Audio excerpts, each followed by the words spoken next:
सबसे पहले हम गायक कलाकार ओम प्रकाश निराला ये भारत के बड़ी सुंदर से धरती चंपारण के आन बान शान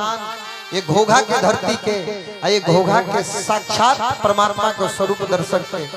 हम यहीं से गोड़ छू के गोड़ लगतानी आशीर्वाद ताली बजा के दे दी काहे कि इतना लोग के हम लगे लगे जाके गोड़ धरी तो 2 दिन लाग जाए प्रणाम करे में का हाथ उतना लम्हर नहीं के कि यहां से गोड़ तक ले पाए। आज एकादशी के दिन आज बिहान परसों में माई के विदाई हो जाई समझी की विदाई हो गइल बा हमनी जबरन माई के रोकले बानी।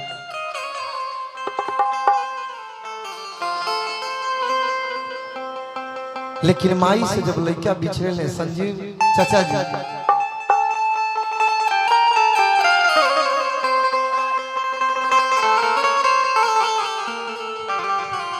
माई के दर्द का होला ओकरे से पूछी जकरा माई नहीं की।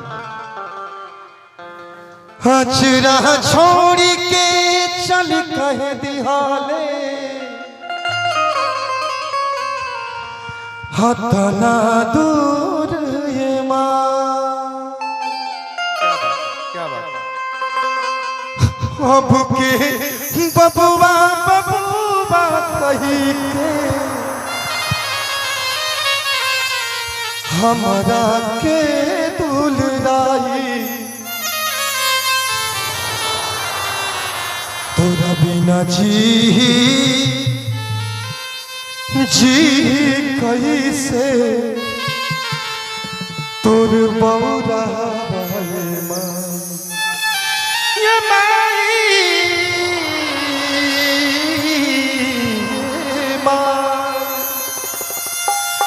तोरा बिना जी कैसे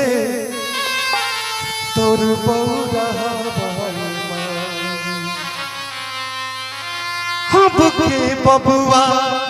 बबुआ कही के हमरा के दुलराई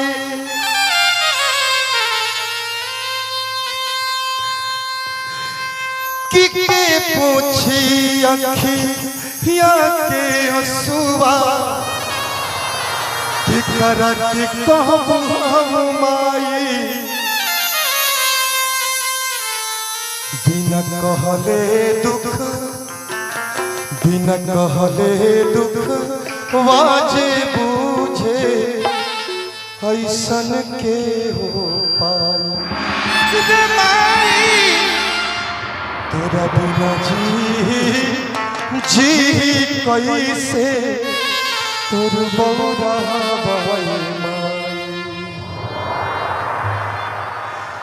दुनिया के मेला में ते हमसे काहे छोड़बलू हाथ हमरो के ले चलते ते हूँ ले चलते अपना साथ हो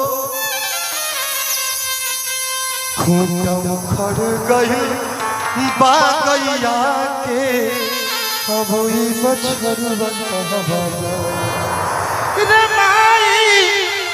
तोरा बिना जी कैसे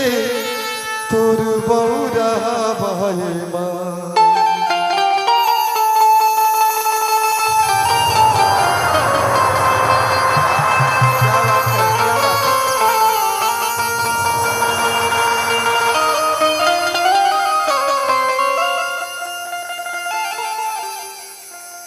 इस दुनिया में माई काल है विदाई जो ने मेरा हुई काल या परसों दिल करुणा से भर आवेला ए भैया ओकरे से पूछी जकरा माई नहीं की काहे की माई के दर्द